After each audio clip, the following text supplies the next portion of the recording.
La dracu! N-am fost eu în acel moment. Adică am fost eu, dar ceea ce m-a îndemnat să fac acel lucru n-a fost uman. O furie oarbă, o criză de nervi subită și o cantitate de alcool nemăsurată. Iată care au fost cauzele care m-au împins să fac ceea ce am făcut. Era iarna anului 2020. Odată cu venirea iernii, starea mea de sănătate avea de obicei de suferit. Eram destul de șubred, având încă de mic copil probleme respiratorii. În plus, în ultimii ani am început să dezvolt niște probleme complicate cu inima. Mă trezeam noaptea cu palpitații și greu puteam să adorm la loc. Medicii puneau asta pe seama cofeinei și a stresului. Am renunțat la cofeină în timp, însă la stres nu. Aveam o grămadă de probleme în familie. Cu soția nu mă înțelegeam grozav, iar copiii mă scoteau din sărite. Soacra mea obișnuia să-mi reproșeze că i-am crescut pe cei doi copilași ca niște bălării pe câmp, extrem de măfturoși și de irresponsabili. Alta era însă problema cu soția mea. Obișnuia să cheltuiască în prostie sume enorme, chiar și economiile noastre pentru care munceam greu de altfel. Anul acesta însă sărbătorile au început cu un scandal monstruos. În ajunul Crăciunului, soția mea a început să mă sâcăie în legătură cu cadourile și cu mâncarea, cu planul de vacanță, cu curățenia și alte prostii. Conform dorințelor ei, trebuia să cumpărăm cadouri copiilor în valoare de aproape 1000 de euro. Aparent, băiatul nostru cel mare ceruse o consolă PlayStation abia lansată. Când am auzit prețul, am pufnit plin de nervi. Cel mic însă ceruse un telefon destul de ieftin pe care am stabilit repede că îl vom cumpăra la mâna a doua de la un amanet. Soția mea însă dorea o vacanță de vis cu întreaga familie. Spunea ea că își dorește să fim doar noi patru undeva la o cabană. Tremuram de nervi, dar ea insista și încerca să mă liniștească, încurajându-mă să beau un pahar de whisky, pe care mi-l turnase foarte grațios într-un pahar cubic. Se purta exagerat de elegant și de grijuliu, lucru care îmi dădea de bănuit. Probabil că înțelegeți deja că frumoasa noastră căsnicie nu mai era de mult frumoasă, iar începuturile de vis erau pierdute undeva în urmă. Eram căsătoriți de vreo 20 de ani. Eu trăiam cu obsesia că m-am mărățit. Mă îngrășasem oarecum, iar părul începuse să-mi cadă. Soția mea însă păstrase farmecul pe care l-avea odinioară. Mă simțeam uneori jenat când mergeam la întâlniri alături de ea, iar familiile colegilor de la lucru îi adresau tot felul de complimente. Îmi imaginam cum colegii șușotesc privind cât de urât eram eu, iar cât de bine arăta ea. Începeam să o gelozesc. Uneori îmi imaginam că mă înșela. Erau seri în care ne certam îngrozitor din pricina bănuielilor mele. Devenisem paranoic. Începusem să beau mult. În mod surprinzător, soția mea nu părea deranjată de acest lucru, ba chiar obișnuia să-mi toarne câte un pahar în plus. Se purta de multe ori ciudat. Au fost chiar și momente în care ne-am gândit să divorțăm, însă eu am renunțat imediat la idee. În mintea mea, divorțul este un păcat, ceea ce a unit Dumnezeu, omul să nu desfacă. Copiii însă crescuseră prost. Cel mare obișnuia să înjure de față cu noi și să fumeze în dormitor. Suspectam că se droga cu porcării sintetice. Cel mic începuse să umble într-un anturaj dubios, dar ce puteam să fac, să-i leg de calorifer? Îi scăpasem de sub control. De multe ori mă consolam muncind. Lucram la o fabrică de cherestea unde reparam niște mașinării care prelucrau lemnul. Erau niște mașinării foarte complexe și foarte scumpe, aduse din Germania. Sunt singurul din țară care se pricepe să le ajusteze și să le repare în cazul în care se ivește vreo defecțiune. Prin urmare, salariul meu este decent. Munca este obositoare, iar când ajung acasă, mă trântesc de cele mai multe ori în pat, fără să-mi bag în seamă nevasta sau copiii. Soția mea lucrează ca menajeră pe la diverse persoane înstărite. Nu face cine știe ce bani, dar nu se poate spune că nu lucrează. Credeam uneori că mă înșeală, dar dracu știa. Era, cum vă spuneam, ajunul Crăciunului în 2020. Trebuia să plecăm la cumpărături pentru copiii noștri care ceruseră cadouri nesimțit de scumpe. Totodată trebuia să ne interesăm de o cabană cu un preț accesibil unde să putem petrece sărbătorile. Mi-era silă, dar am acceptat în final. I-am spus soției mele că voi cumpăra eu PlayStation-ul și telefonul pentru copii, cât ea va căuta o cabană. A acceptat imediat, bucuroasă. Eu am ieșit spre seară și am pornit către un magazin Altex, însă în drum spre el m-a străfulgerat un gând. De ce să le împlinesc dorința? De ce să cheltui atâția bani pe niște copii care oricum nu dau 2 bani pe mine? Afară a început să ningă pufos, iar zăpada a început să acopere mașinile parcate pe lângă trotuare. M-am întors din drum și mi-am îndreptat pașii către o crâșmă. Am stat acolo ceasuri bune până m-am amețit serios. Odată cu căderea nopții am decis să mă ridic și să pornesc către casă. Mă clătinam, mi se urca sărachiul la cap. Pentru a păstra aparențele, am trecut pe lângă magazinul Altex și am luat de la container o cutie goală. În acea cutie am pus o grămadă de ziare și am învelit în bureț un bolovan, pentru a părea că în cutie chiar s-ar afla cadourile pentru copiii mei. Am ajuns câteva ore mai târziu acasă, după ce m-am foit aiurea pe străzi și am privit luminițele colorate. Soția mea era veselă și, în mod surprinzător, nu a avut nimic de obiectat, deși eram beat criță. S-a grăbit să-mi ia cutia și să o cântărească. Era mulțumită, plină de fericire, s-a dus în bucătărie și a început să o ambaleze în hârtie colorată și să-i lege o fundă roșie. Cu un marker cu scâlpici a scris numele celor 2 copii ai noștri. După ce a terminat de ambalat cutia în hârtie colorată, a privit preț de câteva clipe pachetul. M-a întrebat dacă sigur am luat ceea ce au cerut copiii. Pentru o clipă m-a cuprins un fior gândindu-mă că avea să desfacă pachetul să vadă ce era înăuntru. Mi-era frică să nu descopere cumva bolovanul. Ce fusese în capul meu? În ciuda stânjenelii și atensiunii, m-a bufnit râsul. Nevastă mi-a bufnit și a râs, apoi m-a îmbrățișat turnându-mi un pahar de vin. Mi-a spus că mă iubește și că o să petrecem o vacanță de vis, așa cum nu am mai făcut-o de când eram tinerei. Bucuria ei îmi părea stranie. M-am conformat totuși și am băut. Începuse să-mi povestească că a găsit o cabană liberă doar pentru noi 4 cu 2 dormitoare călduroase.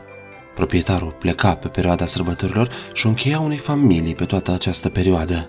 Era cabana Scărișoara din pădurea Curmătura, situată între 2 creste abrupte din Carpați, la vreo 4 ore de condus cu mașina. Am ajuns cu toții după un drum destul de anevoios. Era noapte și ninsese serios, astfel încât a trebuit să lăsăm mașina undeva mai la vale de cabană, la aproape 1 kilometru. Îmi amintesc că mi-a plăcut cabana, părea chiar un loc primitor. Am făcut câteva drumuri cu toții de la mașină la cabană pentru a căra toate proviziile și, spre seară, când început deja să se întunece, eram deja instalați. Focul ardea în șemineu, iar câteva plăci de pick-up cântau liniștit niște colini de vechi. Aproape că îmi plăcea atmosfera. Soția mea a început să-mi toarne băutură, zicând că ne putem face de cap toată noaptea fără să ne deranjeze nimeni. Cei 2 băieței ai noștri se fugăreau pe scări înghiontindu-se, iar mai spre seară s-au încuiat în camera lor să se uite la un film scârbos de groază. Focul ardea liniștit în șemineu. Priveam spre soția mea, care se foia de colo-colo, legănându-se delicat ca o trestie în vânt. Am zâmbit și mi-a întors gestul cu o sărutare caldă pe frunte. Am observat că se machiase strident, așa cum nu mai făcuse de mult. Îmbrăcase un halat lung de satin, iar totul părea ca o scenă dintr-un film american comercial.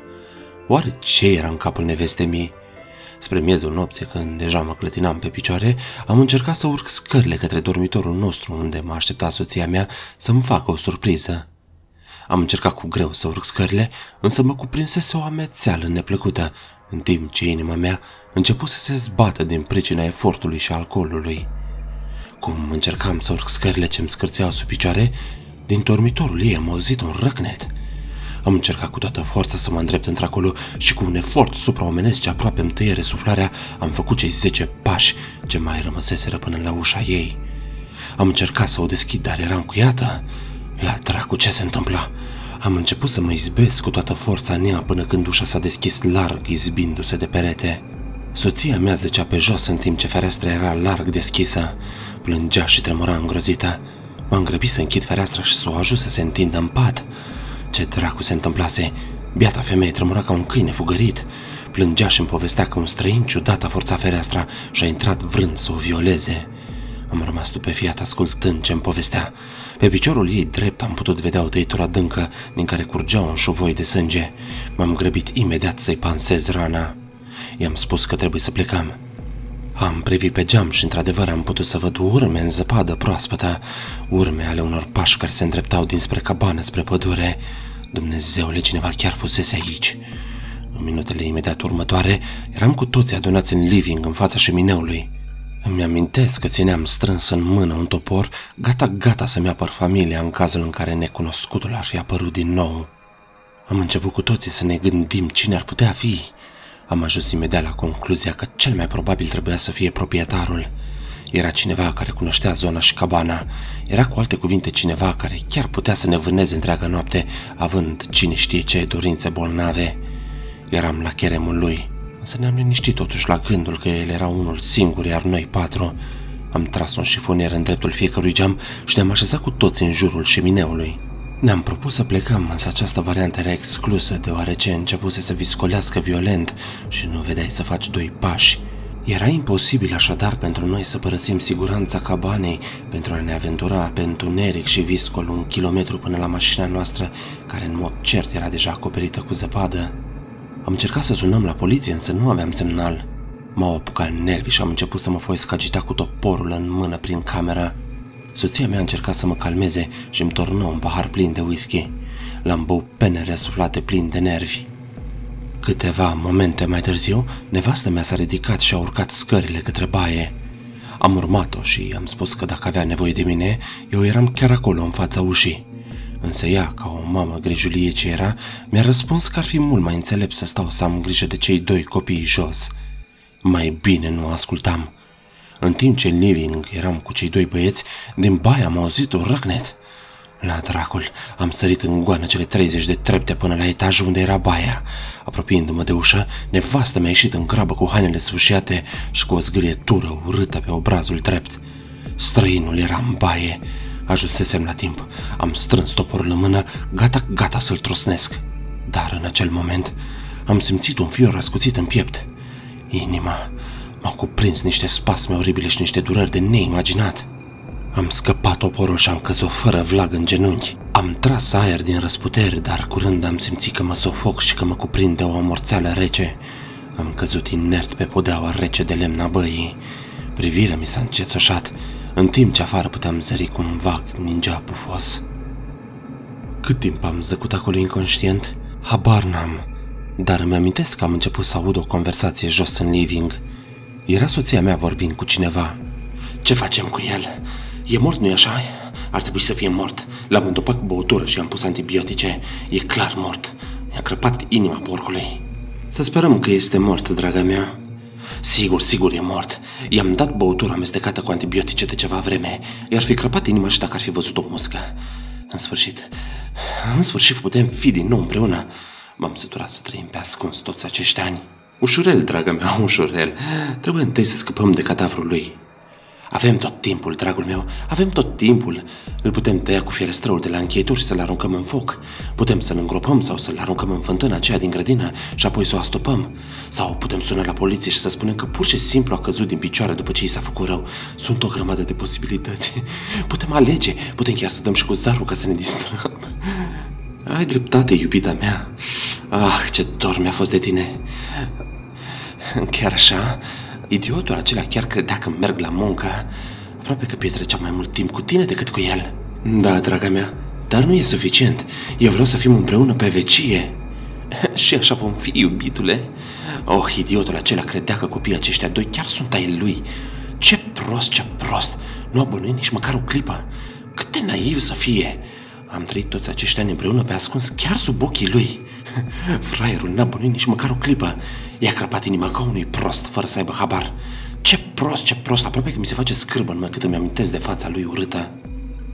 Auzeam fiecare cuvânt pe care soția mea îl rostea despre mine. Auzeam cum turna răutate după răutate. Nu venea să cred că stătusem ani de zile într-o minciună. Soția mea era o curvă penală care complotase cu amantul ei să mă ucidă. De fapt, să mă ucidă într-un asemenea hal încât totul să pară un accident. Târfă nenorocită. Câteva momente mai târziu am auzit pași grei urcând scările. Auzeam cum nevastă mea vorbea fericită cu cei 2 băieți despre cum vor începe ei o viață nouă alături de tatăl lor adevărat. În sfârșit, dragilor, am scăpat de pacostea aia urâtă. Ce grăsan, chel urât și prost. Dacă nu a vrut să divorțăm, uite ce a primit. Ce prost, Doamne. Vai, aproape că mi-este milă de el. În baie intră străinul singur. Am închis ochii și m-am prefăcut mort. Se aplecă spre mine și mă privi. Început să mă scutucească prin buzunare. Mi-a scos portofelul și a început să scormonească prin el. Ia să vedem ce are aici. Bani? N-are niciun ban milogul ăsta. Trebuie să-i fi dat pe cadouri. Ce-i asta? O iconiță cu Sfântul Gheorghe. Se pare că Sfântul Gheorghe nu prea a fost de mare ajutor. În timp ce vorbea de unul singur acolo scotocindu-mă, prin minune am simțit cum forța îmi revine în trup. Am pipăit cu mâna dreaptă și am simțit lemnul neted al toporului. Cum el stătea aplecat asupra mea, l-am trosnit cât de tare am putut. Prima lovitură l-a nimerit în număr, a doua însă l-a nimerit drept în creștet. Am început să lovesc fără milă până când omul a rămas fără suflare, cu creierii împrăștiați pe pereți. Peste tot era împroșcat sânge, care se scurgea ușor spre sita de la canalizare. M-am privit în oglindă. De jos am auzit-o pe nevastă mea strigând speriată, intuind probabil ce s-a întâmplat. Am coborât repede scările gâfâind, ștergându-mi sângele de pe față. "E mort, iubita mea, e mort, nu vă temeți. L-am omorât pe acel om nenorocit care voia să vă ucidă. Suntem cu toți în siguranță, dragii mei. Familia noastră este în siguranță." Nevasta mea și copiii mărmuriseră și rămăseseră fără glas privindu-mă cum mă apropii de ei. Am lăsat toporul deoparte și am îmbrățișat pe toți trei, sărutându-i pe frunte, umplându-i de sânge. Puteam citi pe chipul soției mele și a copiilor disperarea și frustrarea. Planul lor eșuase. Încercau cu toții să pună neliniștea lor pe seama evenimentelor petrecute. Eu însă știam care era motivul. Nu am lăsat să se înțeleagă că am auzit ceea ce au vorbit ei înainte. M-am prefăcut prost în continuare, spunându-le în fiecare minut că îi iubesc. Pe fețele lor însă se putea citi groaza, în timp ce în mine creștea o bucurie sinistră. Câteva ore mai târziu stăteam alături de soția mea în dormitor, încercând să fac câteva mișcări romantice, așa cum făcuse ea câteva ceasuri mai înainte. Puteam să văd cu câtă scârbă îmi răspundea. Într-adevăr, nu mă iubise niciodată această femeie. Într-adevăr, mă înșelase cu acel om pe care îl măcelărisem. Într-adevăr, copiii aceia doi nu erau ai mei. Iată ce ființă plăpândă și gingașă în fața mea, îmbrăcată doar cu un halat roz de satin. O târfă sinistră. Trecuse de miezul nopții, ceea ce însemna că era deja 25 decembrie. "Iubita mea, a venit Moș Crăciun, am un cadou pentru tine." Ea m-a privit mirată. Am așezat cutia pe care ea o ambalase pe masă și am pus-o să o desfacă. I-am spus că acolo înăuntru, deasupra PlayStation-ului și telefonului pentru cei doi băieți, se afla cadoul ei. S-a ridicat din pat și s-a apropiat înfrigurată de pachetul enorm. Cu două degete firave a desfăcut funda pe care ea o legase în ajun, apoi a desfăcut hârtia colorată și a ridicat capacul cutiei. A răscolit intrigată printre bucățile de ziar și burete până când a dat de bolovanul pe care îl pusesem înăuntru. Se aplecă și îl privi mirată, neînțelegând ce se întâmpla. Atunci, într-un moment de furie oarbă, am prins-o de păr și am început să o izbesc cu ură cu capul de acel bolovan. Sângele ei țâșni și umplu bucățile de ziar, îmbibând buretele cu care era înconjurată piatra. Nenorocita căzu moale la picioarele mele. Am rânjit și am scuipat către ea strigându-i: "Crăciun fericit, scârbă împuțită, sper să arzi în iad." Am luat cutia în brațe, am acoperit-o la loc și am intrat în camera unde cei doi copii erau cazați. Cel mic era la baie, cel mare însă stătea și scrolla frenetic pe mizeria de Facebook, fumând nervos dintr-o țigară. Se uita la niște poze cu o minoră, încercând să-și dea aere de om matur. M-am așezat lângă el, lăsând cutia alături de pat. A aruncat țigara imediat bâlbâindu-se și a încercat să ascundă telefonul. "Ce faci, băiatul tati? La ce te uiți tu acolo? Ia să vedem." "Oh, ia te uită, ce domnișoară frumoasă! Este iubita ta?" Da, adică nu, suntem doar prieteni, doar atât." "Doar prieteni? Aha, frumușică. Are o față de târfă sugistă." Poftim? Are o față de târfă sugistă, la fel ca măta." Băiatul a rămas cu ochii holbați încremenit. Am luat cutia în brațe și am râs. "Ce te uiți așa speriat?" A venit moșul." Am apucat bolovanul din cutie și l-am izbit drept în gură, dislocându-i maxilarul. A căzut în pat, iar eu m-am urcat peste el, trosnindu-l cu furie, până când a încetat să mai dea din mâini și din picioare. Murise. Am pornit apoi către baia din capătul holului, baia de serviciu unde cel mic se dusese cel mai probabil să se spele pe dinți. Am ciocănit ușor în ușă, în timp ce în mâna stângă țineam strâns bolovanul plin de sânge. Am deschis ușa, dar baia era goală. În urma mea am auzit pași grăbiți pe scări. Nenorocitul voia să scape. O văzuse pe maică sa moartă și dădu un răcnet de groază. Dracul acela de copil a deschis ușa de la intrare, trăgându-și o geacă în grabă pe el și ieși. Nenorocitul era gata să-mi scape. Am intrat în dormitor și am deschis fereastra. L-am văzut în fața cabanei, exact sub fereastră. Se uita în stânga și în dreapta, neștiind încotro să o apuce. Nu avea nicio șansă. Dacă se ducea în pădure sau spre mașină, în cel puțin 10 minute s-ar fi rătăcit din pricina vizibilității reduse și ar fi pierit înghețat de frig. Așa că i-am făcut un serviciu. Am luat bolovanul și l-am trântit de la etaj drept în capul lui. Am auzit cum i-au pocnit oasele. A căzut mort pe loc, iar în jurul lui, pe zăpadă, a înflorit o băltoacă roșie de sânge. Am coborât tremurând, plin de adrenalină în living.